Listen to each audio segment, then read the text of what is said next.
Aren't y'all tired of these clout-chasing, no-chemistry-having, over-the-hill gatekeeping radio podcast hosts who just provide no culturally concise commentary? We actually got something for that. This is Touchdowns and Tangents, your weekly spot for NFL takes, topical tangents, and context for the culture. So, tune in, because you never know if you're going to get a take, a tangent, but either way, it's a touchdown. What's up, good people? Live from Los Angeles, California, it's Touchdowns and Tangents, Thursday night spot for NFL takes, topical tangents for the culture. I'm PD Camarillo, and he is Kenneth Berry. And on the line with us, hopefully, there's Lucas, LOL, and of course, the amazing Nikki, the Samaje Perine stand. What's up? You're the Samaje Perine of podcast producers. Wow. That's kind of disrespectful. Strong and durable and, built to last. That's kind of disrespectful. How's that disrespectful? Samaje? No, disrespectful to you. So are you... No, bro, you can disrespect me, but don't disrespect you get more playing time than Perine. That's all I'm saying. I literally just said, how, she's strong, durable, and, she lasts. Those are all compliments. But she gets more playing time than Perine. I mean, now you're just trying. I like the analogy. Pete's just a hater. Yes, you just said, hey, let me blow out this kid's birthday candles for him and tell him life is horrible and that his dad is fucking his stepmom. Let me just ruin his kid's birthday for no reason. You weren't even invited to this party, sir. I know. I'd say you're the Derrick Henry of podcast. That could be a slight. Why is that a slight? I mean, Derrick Henry don't really have hands like that. He can't really catch like that. I guess.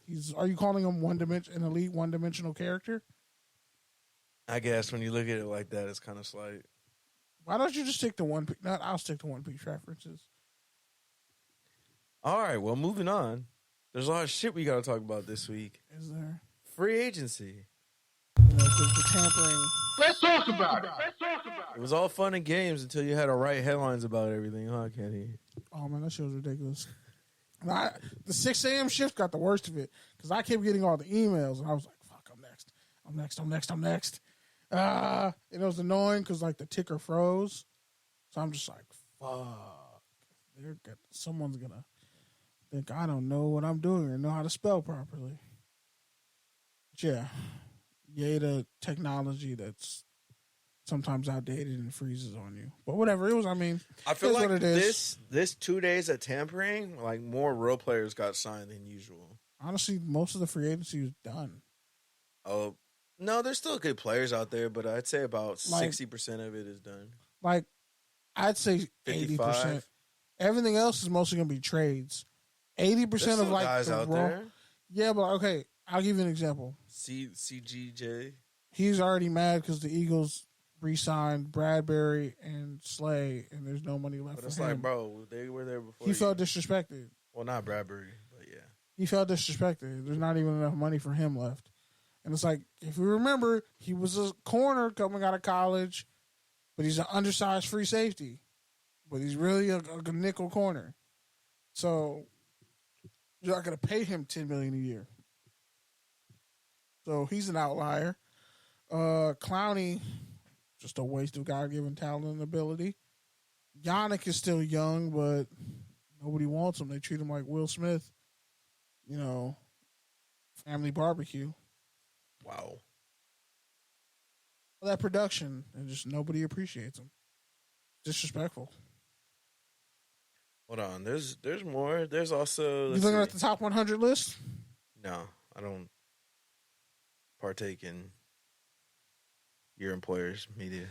Oh, you think there's I have alternative outlets. There are multiple people who have top 100 lists. I hate to break that to you. I hate to break that to you. I don't look at top 100. I look at the full tracker. Okay. Taylor Lewan's still out there. Adam Thielen. That boy knee falling apart. Bud Dupree. Injury prone. Carson Thielen's old. Yanni Galladay. Donovan Smith. Injury prone and Frank inconsistent. Clark, Only shows up in the postseason. Not worth $15 million. Marcus Peters. They treat him like young. That boy a live wire. No, they treat Marcus Peters like Carmelo Anthony. I'm not okay with it. Mike Gesicki. He Dalton Schultz. doesn't block. Dalton Schultz. He's a Stafford tight end who comes a dime a dozen. Bobby Wagner. And he has concussion issues. Wagner's old and requires a lot of money. I can keep going. Adrian Amos. Ashawn Robinson. The first wave of free agency. What happened with David Onyemata? Onyemata, he signed with the Falcons. The Falcons pretty much took the Saints' whole defense. But he's still listed as a free agent. Did the deal fall through? Understanding it was confirmed. See, here's the thing: 90% of the deals were announced 2 days before. Yeah, no, he was announced. He was like one of the. He was like the third free agent. For people who don't know, oh yeah, it is confirmed. For tampering, it's like 2 days before the 15th. The 15th is the official day of the league year, the new league year when it started. So like 1 p.m., 4 p.m. Eastern time, 1 p.m. Pacific time on 15th of March. That's when the new league year started. So all those deals are agreed upon, and then, it gets leaked to people who are insiders or whoever, or ghost accounts. Marvin Jones, Roger Saffold, Calais Campbell, Poona Ford. What is this, 2016? What a great year for free agents. Rowe. The excitement Devin Bush, Troy Hill. The excitement of your voice is palpable. Eli Apple, Robbie Gold. Go ahead. Give me more excited. Houston. He's 38. Damn Rasheem Green. Trey Turner actually had a good year last year. Dante Fowler. Jonathan Abram. Isaiah Wynn. Corey Littleton. LaMarcus Joyner. Marcus Allen. Terrell Edmonds. Kyle Fuller. So my point is proven. Jawan Jones. On. Kareem Jackson. He's old as hell too. Matt Collins. Matt Collins is a free agent? Rock Ya-Sin. Oh shit. Trey Flowers. I wonder how they got Philip Dorsett. And they signed Jacoby Meyers. That was disgusting. Irv Smith. I would have just traded for Elijah Moore. Quan Alexander. Better than both those dudes. Deron Harmon. Jermaine Ellimer. Macaulay Hardman. I would have signed Hardman over fucking Epps. both those dudes. All I'm saying is the Raiders I would have signed Hardman over both the receivers. The Raiders. I would have signed Juan Thornhill. He actually would have been like having both of them in one. I would have rather just signed Juan Thornhill to play safety. And the Browns only gave him $14 million. They gave Malcolm Epps like $8 million. I know. What was the reason? What was the reason? Nazir Adderley, Taylor Rapp. He was retired, by the way. Nazir Adderley retired. Really? Yes. He had a whole post about it today. You see it? No, I didn't. He had a spiritual awakening on some 19 Keys type shit. God. Do you know who 19 Keys is? He's in the 12 tribe. You said it, not me. My point is, he's tired of being an employee. He wants to be a boss. My point is, there's still guys out there that can contribute. It's just a matter of figuring out which ones fit where. Those are mini camp signings and post draft signings. And making the dollars work. So mini camp and post draft signings. Got it. No, Greg Gaines is still out there too. And he's not an A-level free agent. He's a nose tackle. B-level. He's an athletic nose tackle. They're He's athletic. probably going to get like $8 million. They're athletic nose tackles in the draft who are cheaper with less wear and tear. At this point, Aaron Donald might get moved. I wouldn't be surprised. If I'm the Raiders, I'm like Hunter Renfrow, a third-round pick for Aaron Donald in a second. That's not happening. Ever. Hunter Renfrow's worth the second-round pick, first off, even if you take Aaron Donald out the trade. He had a 1,000-yard season. Last year? Before last year. Yeah, but we're talking about last year, my guy. The Rams love wide receivers, first off. That's all they have left. I would say he would go. That's why Waller got traded. They were trying to package a deal to get a second, maybe even a first for. Well, Claypool went for a second. Amari Cooper went for a third. Claypool's never had a 1,000-yard season. So I'd say he's somewhere in that range. He has more production, though. More Not last concussions year, too, though. but I mean Derek Carr. And he's smaller and more limited. Derek Carr ruined his value because he threw so many hospital balls to Hunter Renfrow. But we don't talk about that. I think that's also why we're trying to get rid of him because $8 million. the reason why he worked with Carr so well is because Carr throws a bunch of balls in the dirt, like a fucking t-ball practice. Low gravity balls, Yeah, like you're trying to pelt a little kid in the head. pretty much. Like I'm gonna spin this off the clay and knock this kid out. Fuck my step kid. Bink. Basically, That kind of energy. And it's like, when you look at it, I mean, Jalen Ramsey going for a third and Hunter Long is disrespectful. But I'm not surprised. Like, at this point, his best years will be at safety whenever he decides to make that switch, because nobody's afraid of him as an elite corner anymore. Like, his compatriots respect him as such, and arguably you could say that Xavier Howard's a better corner than him. What's the most picks Jalen Ramsey's had in the season? It ain't 6 or 5. Howard had what, 10?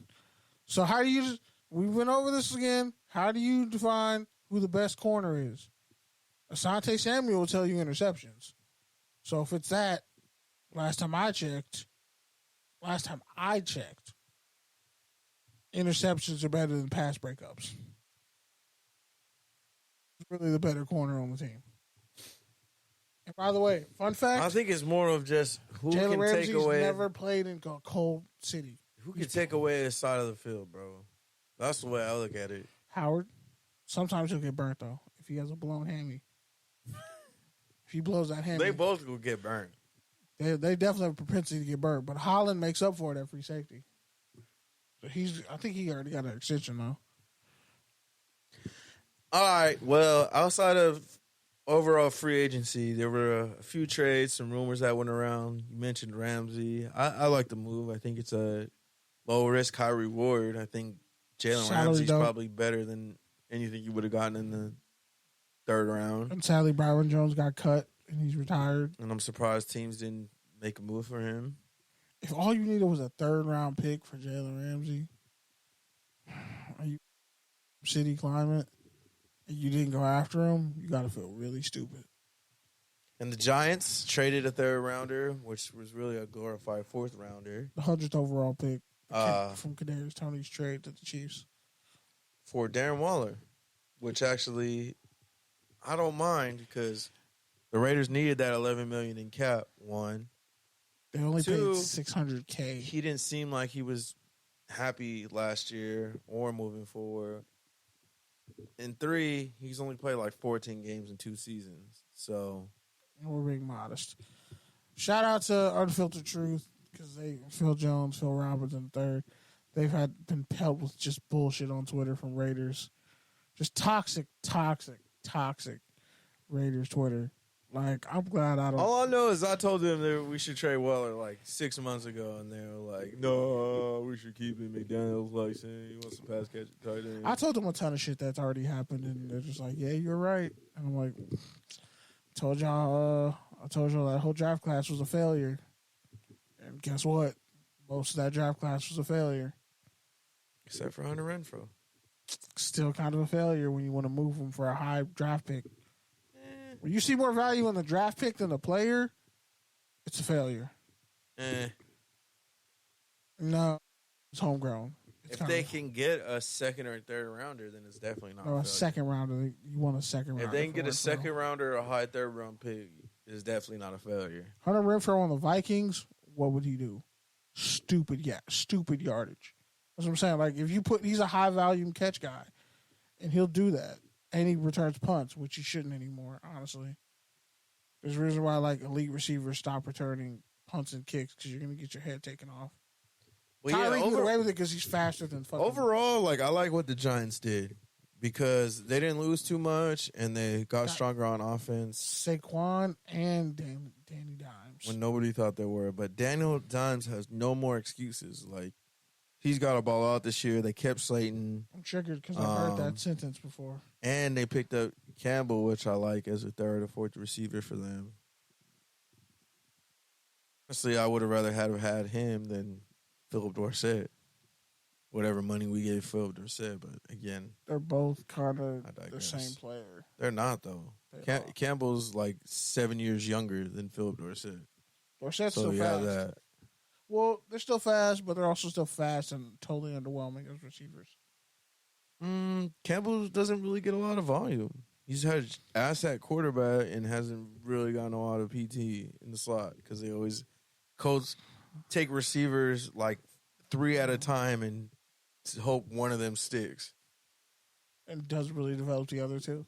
Yeah, pretty much. That's pretty much been the Colts receiver draft strategy for like 10 years. It worked with Stokely and Wayne. Well, that was 25 years ago.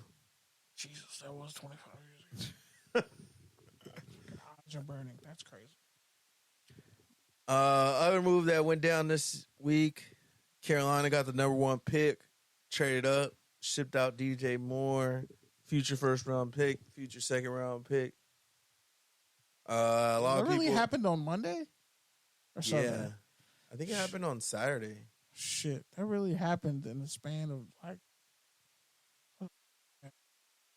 Some people are already saying that they kind of had a buyer's remorse and they're already trying to shop it Carolina's like, and move oh, back fuck. 2 or 3. We've been better off keeping what we had. Like, they're open to trade Matt Corral. Well, that's what's crazy. They signed Andy That's Dalton. what's crazy about the whole situation with Jalen Carter because it pretty much opens up the whole draft because you were looking at him for sure going in the top 3. He got a bad pro day. And he had the off-field stuff, then he parlayed that into a bad pro day. And now it's like, well, he's probably not going to fall out of the top half of the first round.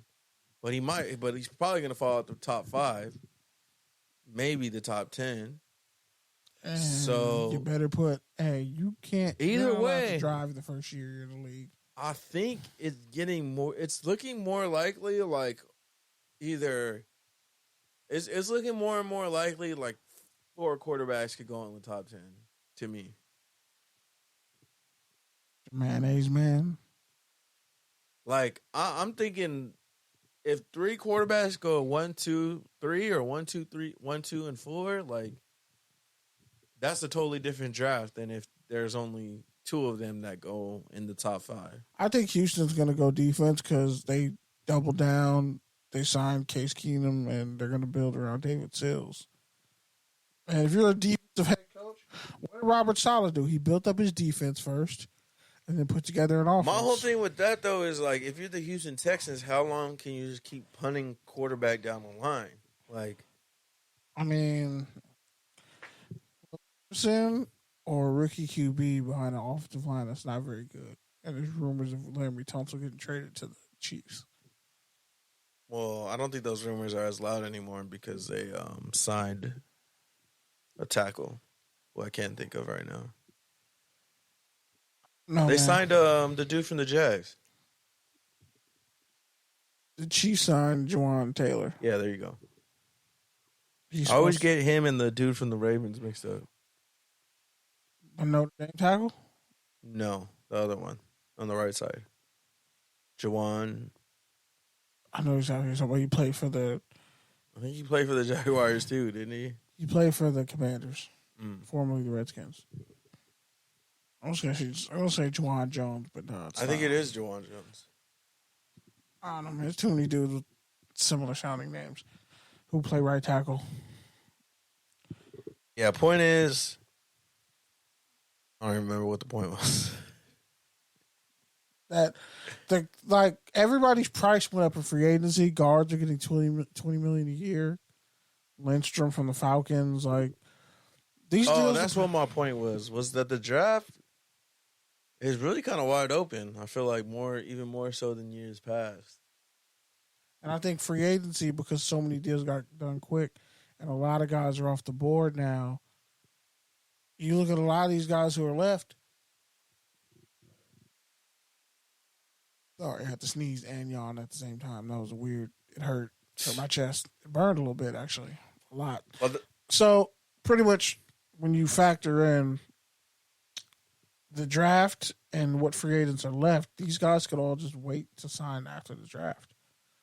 Might as well. Get some veterans, because that's mostly just veterans left. All the young dudes who are trying to get bags already secured it. Well, the thing that I'm thinking about, though, is, like, with the draft the way it is, like, if you're a team like, let's say the Raiders, the Buccaneers, like a team that needs a quarterback that's not in the top 5, are you willing to play a king's ransom to move up and get into that top 3 or 5 to potentially take one of the top quarterbacks?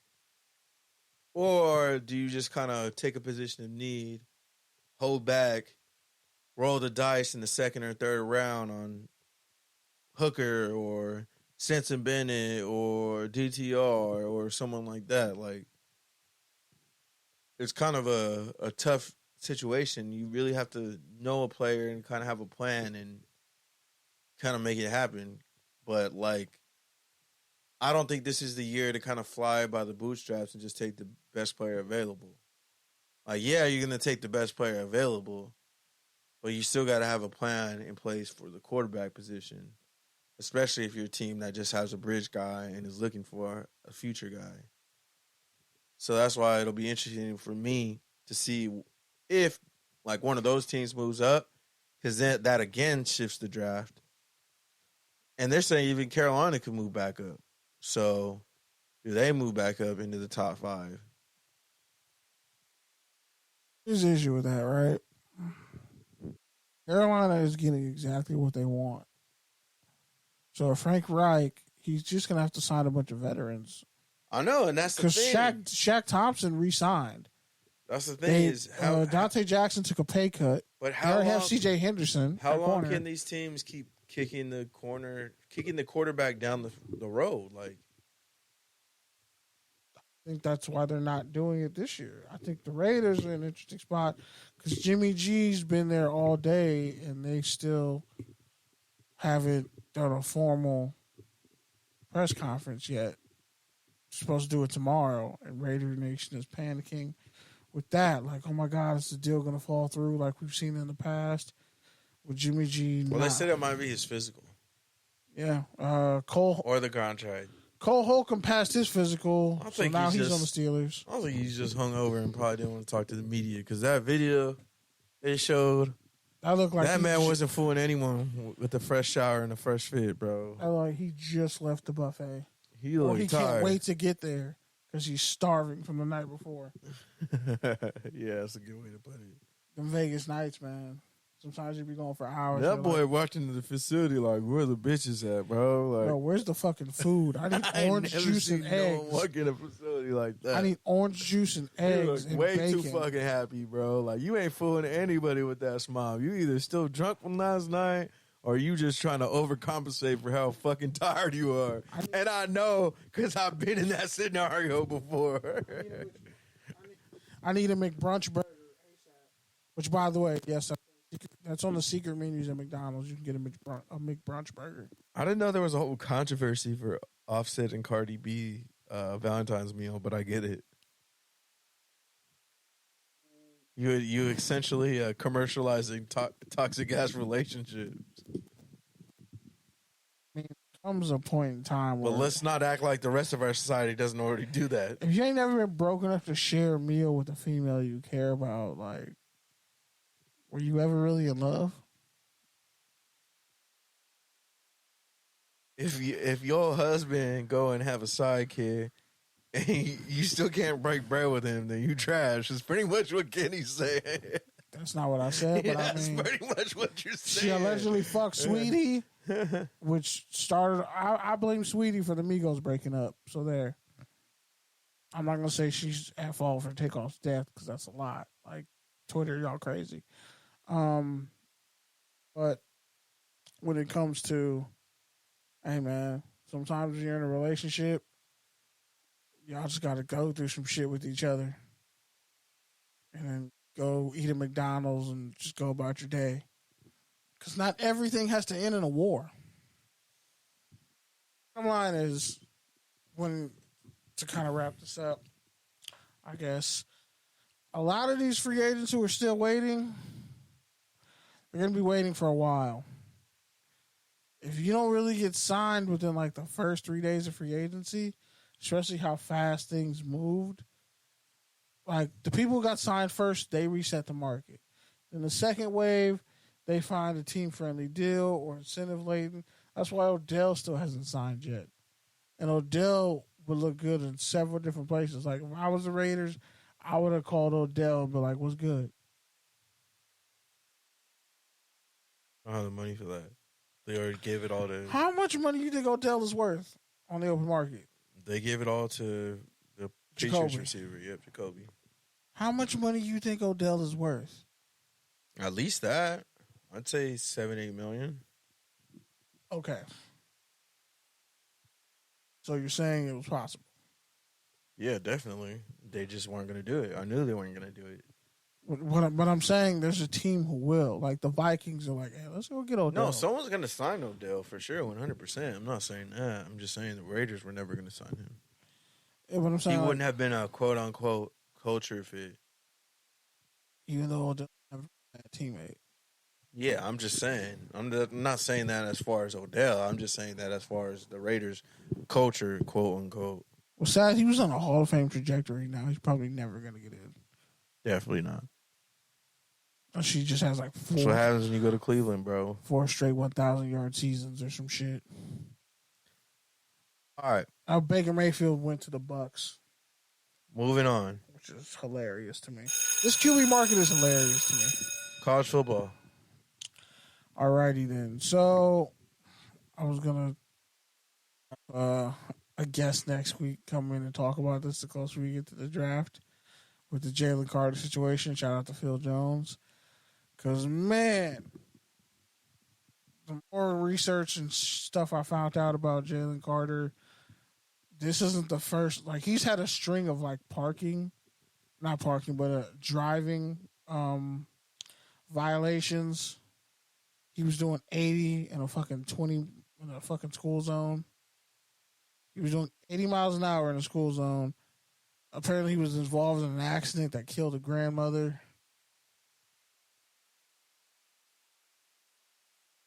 This is all alleged. Like, the cops stopped him multiple times because he's been known to speed, and they didn't give him tickets. But the latest news is he has to pay, like, I think a $1,200 fine. He gets no jail time. He does, like, some community service. So it was like a year of probation and like a year of probation. The fine was more than $80,000 though. I thought it was like 12 or some shit. I mean, I think it was more than 1,200. I think there was another comma in there. Well, double check for me. But either way, like it was chump change, and allegedly him racing is what caused his teammate and a student, like a grad assistant, to die in a car crash, allegedly, after they won the national championship. He showed up 9 pounds overweight at his pro day, was looking mighty gassed, and the last Georgia tackle to go like top 6 and bust out. Bust it. No. You will not ruin the busted child. Is you? No. Is you? No. I don't consent to any of this. Sick ass. Sick, bro. Okay, so I take that back. 12 months probation, 80 hours community service, finish a driving course, and $1,000 fine. So it was $200 less than what I thought. You know, it's nothing. That's fucking nothing. That's almost the only thing more shocking than that is Arden Key getting $24 million from the Titans. Bro, that's not what we're talking about. Sticking your guardrails. You're talking about college football. No, I was just purposely throwing in an Arden Key line because I know, like, well, you can say that for the next segment. That makes you sad every time I bring up. No, it doesn't. No, it doesn't. You're just wasting my time. Nah, I'm not. But all right, let me pull up this dude's name. Jonathan Sullivan, 2006, University of Georgia. Go look him up. Tell me how him and Jalen Carter don't have almost a similar profile. I'm just saying, I don't know how much money I'm investing in a Jalen Carter as a top 10 pick. He might fall all the way to the second round after this. Shit, I'll take him in the top of the second round for sure. Shit, the Raiders 100%. The Raiders aren't touching him. Well, Several other people. Probably not. 20 different people I can name. We all are like, the Raiders aren't touching this dude. They don't want another Ruggs. And it's worse because he's a lineman, so he's bigger. It'll be like, oh, so he's big and dumb. Like, it'll be a really bad narrative. Like, you thought the Ruggs thing was bad? It'll be really bad if Jalen Carter gets drafted and has any driving issues in Vegas. Lord knows there's motocross out there. There's stretches where you can go do it, but imagine him speeding out of the fucking facility in Henderson, going up to the mountains. Yeah, that could end poorly. So I've already been on board, and I've said it 1,000 times. I want the Raiders to get Nolan Smith because you can't teach a 4.39 40. You think he's going to be there at 7? Yes. No one was calling him a top 10 pick.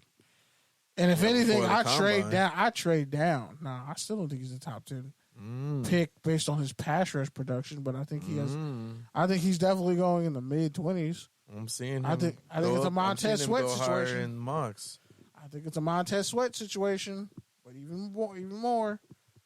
I'm like, how many defensive ends are you going to miss out on? We're on 4.39s. Like, you can't miss out on all of them, bro. God keeps producing them, and you just don't take any. Like, fuck. Like, I'm not even like sold on the Pittsburgh D tackle who ran a 4.6 because I'm like, okay, does he have Aaron Donald tape? No, so he's not a first round pick. All the D tackles after Aaron Donald, they swore were going to be first round picks. Justin Twyman or whatever. Nope. Some of those dudes got cut already. They're not even in the league anymore. My whole point is when it comes to these pro days, a lot of guys who had great combines. For me, the 40s and all that just confirms whether you're really smart and instinctive player or you're athletic as shit and you have an even higher ceiling than I thought. That's the only, like, the 40s and athletic testing is like the last check on the box for me. Like, yeah, it's cute. You did position drills. Anybody can wake up and do position drills. Well, it's like Orlando Brown. Like, we made the joke about, like, he ran a 5.8. You made that joke. I didn't make that joke. But it's like, yeah, you did, bro. You were clowning him when that shit happened in real time. Shut the fuck up. I ran a faster 40 than him. Yeah. In my prime. You were clowning him multiple times. So don't do that, bro. Had better form, too. Don't do that. My mom stay clowning people who run it at the combine. But it's like you said, it's a final checkbox. It's just the thing. Even in that scenario, it's not something that would deter you from picking him, but it's just something that makes you go, where do I place him? Why? Is he like why? Does he not care? Does he not care about his body? Does he have horrible run technique? Like, is it he's just really apathetic to the drills? Like, what is it? Right? So it just takes more digging. Like, and the same thing goes. Stroud. The same thing goes for the other side of the spectrum. Like, okay. Yeah, you blew up the 40-yard dash, but does that show on your tape or nah? Because if it doesn't, then you could just be another Manny Lawson, UConn DB. Ouch, that's offensive. The body's not even cold yet. Or it might be because of the dead nerves, but that's fucked up. Obi Melifano. So, yeah, like, to your point, it's like they matter, but not that much. It's really it really varies from player to player, and scenario to scenario. And in Nolan's case, he literally was the number one player coming out of the country in high school. He's been him this whole time. And he probably would have had 10 sacks this year, but the way Georgia plays, they put so many guys.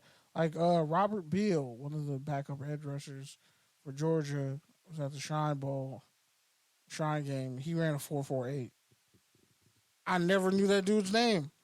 I watched everybody on tape. Never really thought to look at him directly. And yeah, you just keep, like, think about it. Their whole front seven ran sub 4.5s last year. Quan Walker, another dude named Quay. Hell, allegedly N'Kobe Dean ran in the 4.5s, even though he's never seen him run. He's instinctive and fast. Like, their defensive ends ran 4.4s. Nolan Smith runs a fucking 4.3, and he said he wasn't even running full speed. And he was a 4.39. How many receivers couldn't run 4.39? Jordan Addison isn't that fast, and he's a wide receiver. Let's just put that